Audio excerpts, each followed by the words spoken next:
Dans sa chair, Jésus prie Dieu.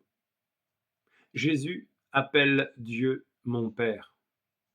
Jésus enseigne aux disciples notre Père. Jésus se soumet à Dieu. Jésus reçoit tout de Dieu.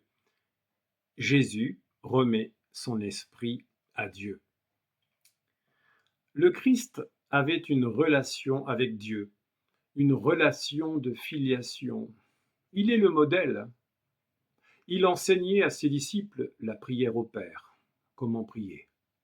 Bien qu'il soit un avec le Père, sa présence parmi les siens en chair est remarquable et importante. En un point précis de l'histoire, à un moment donné selon la prescience de Dieu lors de son passage parmi les siens.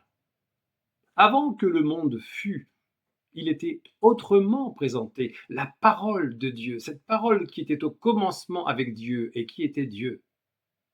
Désormais, il est cet être engendré, cette semence manifestée en chair, à la vue de l'humanité, puis élevé et positionné à la droite de la majesté divine dans les lieux très hauts, une position non négligeable, puisqu'ayant remporté la victoire sur la mort par son sacrifice, se rendant totalement obéissant à Dieu jusqu'à la mort de la croix.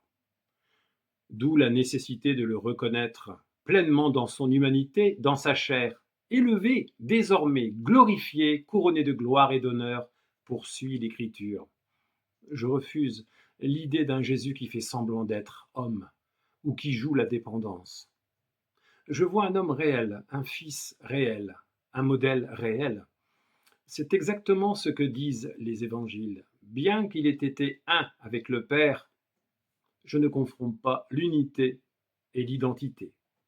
Je comprends l'unité de volonté, l'unité d'esprit, l'unité de mission, l'unité d'amour, l'unité de nature spirituelle, mais pas une fusion des personnes.